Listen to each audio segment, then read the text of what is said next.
السلام علیکم ورحمۃ اللہ وبرکاتہ۔ الحمد للہ رب العالمین والصلاة والسلام علی سید المرسلین، اما بعد فاعوذ باللہ من الشیطان الرجیم، بسم اللہ الرحمن الرحیم۔ برادران عزیز و معزز خواتین، آج کی اس نشست میں سورۃ الحج کی آیت نمبر 18 سے آیت نمبر 24 تک تمام آیات کا ترجمہ و تفسیر پیش کرنے کی سعادت حاصل کی جائے گی۔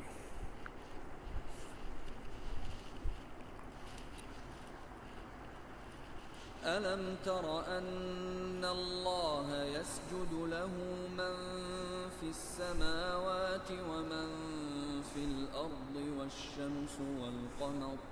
وَالشَّمْسُ وَالْقَمَرُ وَالنُّجُومُ وَالْجِبَالُ وَالشَّجَرُ وَالدَّوَابُّ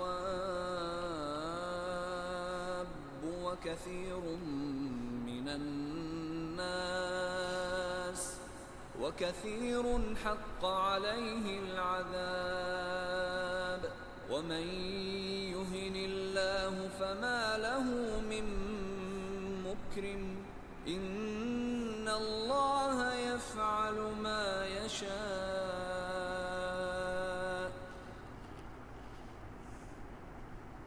هَذَانِ خَصْمَانِ اخْتَصَمُوا فِي رَبِّهِمْ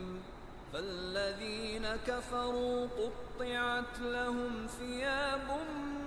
من نار يصب من فوق رؤوسهم الحميم يصهر به ما في بطونهم والجلود ولهم مقامع من حديد كلما أرادوا أن يخرجوا منها من غم أعيدوا فيها وذوقوا عذاب الحريق إن الله يدخل الذين آمنوا وعملوا الصالحات جنات تجري من تحتها الأنهار يحلون فيها من أساور من ذهب ولؤلؤا ولباسهم فيها حرير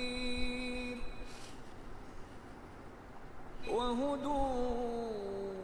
إلى الطيب من القول وهدوا إلى صراط الحميد۔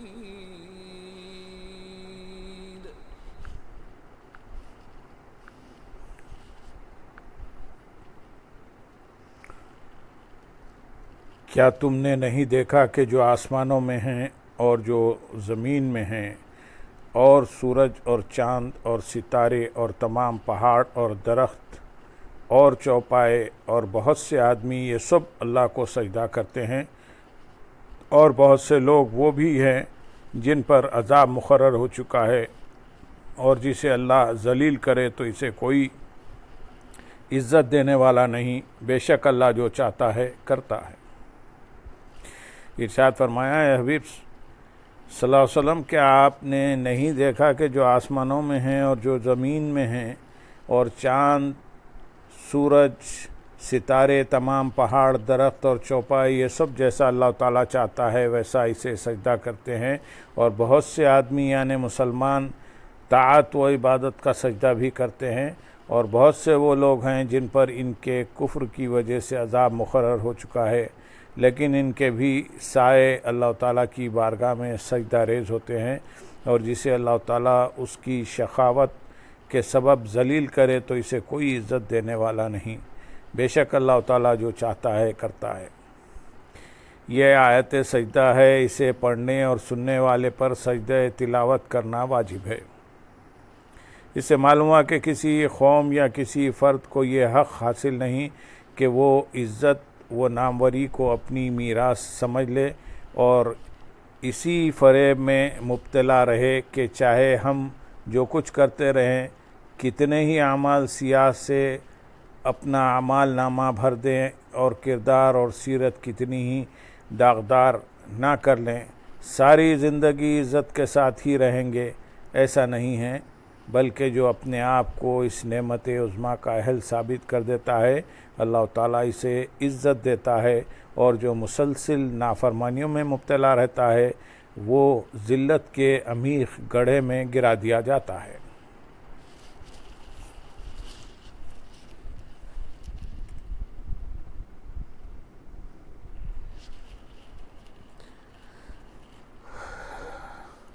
آیت نمبر 19 اور 20 میں ارشاد ہے، یہ دو فریق ہیں جو اپنے رب کے بارے میں جھگڑتے ہیں، تو کافروں کے لیے آگ کے کپڑے کاٹے گئے ہیں اور ان کے سروں پر کھولتا پانی ڈالا جائے گا، جس سے جو کچھ ان کے پیٹوں میں ہیں وہ سب اور ان کی کھالیں جل جائیں گی۔ اس آیت اور اس کے بعد والی آیت کا خلاصہ یہ ہے کہ مومنین اور پانچوں قسم کے کفار جن کا اوپر ذکر کیا گیا ہے، یہ دونوں فریق ہیں جو اپنے رب عز و جل کے دین اور اس کی ذات و صفات کے بارے میں جھگڑتے ہیں۔ تو وہ لوگ جو کافر ہیں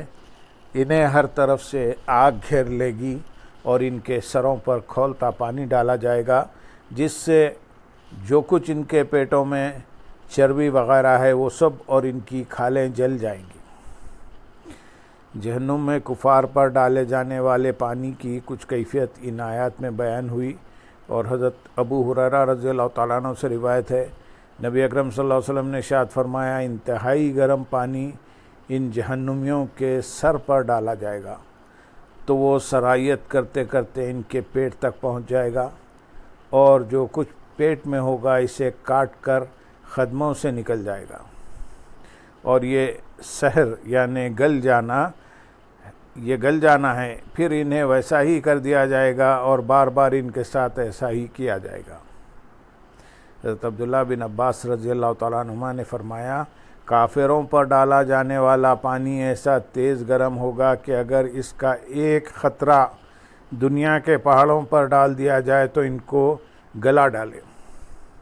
اللہ تعالیٰ ہمارا ایمان سلامت رکھے اور ہمیں جہنم کے اس عذاب سے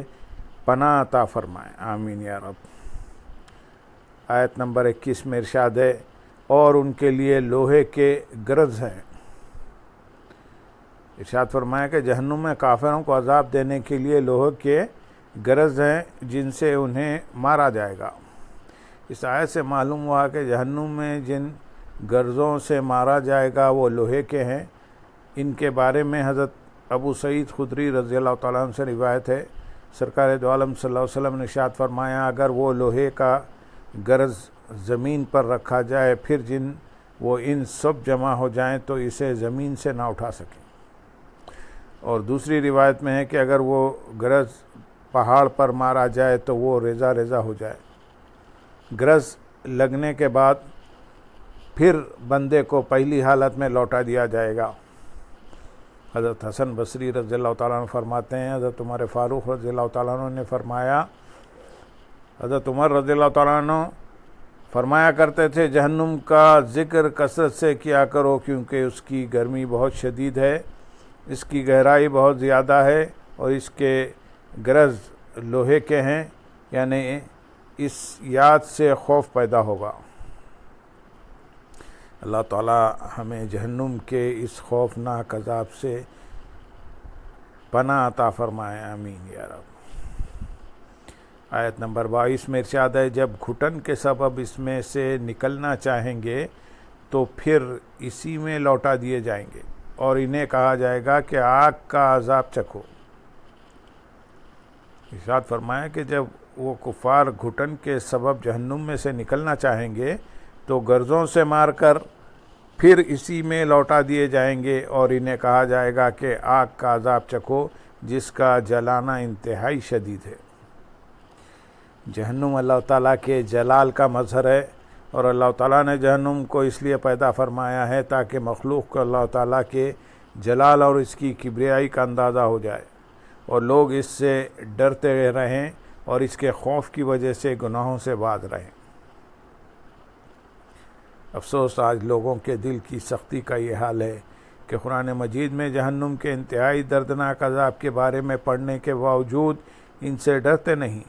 اور بڑی دیدہ دلیری کے ساتھ گناہوں میں مصروف ہیں۔ اللہ تعالیٰ انہیں ہدایت اور عقل سلیم عطا فرمائے۔ آیت نمبر 23 اور 24 میں ارشاد ہے، بے شک اللہ ایمان والوں کو اور نیک اعمال کرنے والوں کو ان باغوں میں داخل فرمائے گا جن کے نیچے نہریں جاری ہیں، انہیں ان باغوں میں سونے کے کنگن اور موتی پہنائے جائیں گے، اور جنتوں میں ان کا لباس ریشم ہوگا، اور انہیں پاکیزہ بات کی ہدایت دی جائے گی، اور انہیں تمام تعریفوں کے لائق اللہ کا راستہ دکھایا گیا۔ اس سے پہلی آیات میں کفار کا عبرتناک انجام بیان کیا گیا، اور اب یہاں سے قیامت کے دن ایمان والوں اور نیک اعمال کرنے والوں پر ہونے والے انعامات بیان کیے جا رہے ہیں۔ چنانچہ ارشاد فرمایا کہ بے شک اللہ تعالیٰ ایمان والوں کو اور نیک اعمال کرنے والوں کو ان باغوں میں داخل فرمائے گا جن کے نیچے نہریں جاری ہیں، انہیں ان باغوں میں سونے کے کنگن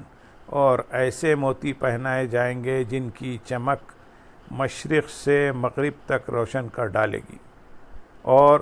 جنتوں میں ان کا لباس ریشم ہوگا جسے پہننا دنیا میں مردوں پر حرام ہے۔ اس آیت میں جنت کی جن نعمتوں کے بارے میں بیان ہوا، ان سے متعلق یہاں ہم 3 احادیث بیان کریں گے۔ نمبر 1، حضرت حکیم بن معاویہ رضی اللہ تعالیٰ عنہ سے روایت ہے، تاجدار رسالت صلی اللہ علیہ وسلم نے ارشاد فرمایا، جنت میں پانی کا دریا، شہد کا دریا، دودھ کا دریا اور شراب کا دریا ہے، پھر ان سے نہریں نکلتی ہیں۔ نمبر 2، حدیث نمبر 2، حضرت ابو ہریرہ رضی اللہ تعالیٰ عنہ سے روایت ہے، سید المرسلین صلی اللہ علیہ وسلم نے ارشاد فرمایا، مومن کے اعضاء میں وہاں تک زیور پہنایا جائے گا جہاں تک اس کے وضو کو پانی پہنچے گا۔ تیسری حدیث حضرت ابو سعید خدری رضی اللہ تعالیٰ عنہ سے روایت ہے، رسول اکرم صلی اللہ علیہ وسلم نے ارشاد فرمایا، جنتیوں کے سر پر تاج ہوں گے، اور ان تاجوں کا ادنا موتی مشرق سے مغرب تک کو روشن کر دے گا۔ احادیث میں ریشم پہننے والے مرد کے لیے سخت وعیدیں بیان ہوئی ہیں، ان میں سے چند ہم یہاں بیان کریں گے۔ حدیث نمبر 1، حضرت علی المرتضیٰ کرم اللہ وجہہ الکریم فرماتے ہیں، نبی کریم صلی اللہ علیہ وسلم نے اپنے دائیں ہاتھ میں ریشم اور بائیں ہاتھ میں سونا لے کر ارشاد فرمایا، بے شک یہ دونوں میری امت کے مردوں پر حرام ہیں۔ دوسری حدیث حضرت انس بن مالک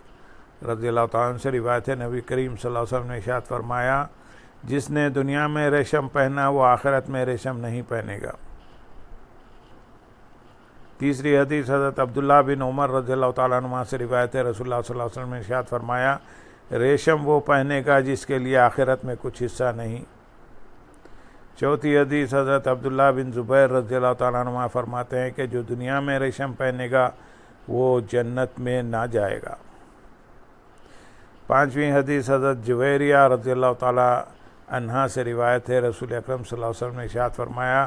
جس نے ریشم کا لباس پہنا اللہ تعالیٰ اسے قیامت کے دن آگ کا کپڑا پہنائے گا، اور انہیں پاکیزہ بات کی ہدایت کی گئی۔ اس آیت میں پاکیزہ بات سے کلمہ توحید مراد ہے، اور بعض مفسرین کے نزدیک اس سے قرآن مجید مراد ہے، اور صراط حمید سے مراد اللہ تعالیٰ کا دین اسلام ہے۔ اللہم صلی علی سیدنا محمد وعلی آل سیدنا محمد وبارک وسلم، وآخر دعوانا ان الحمد للہ رب العالمین۔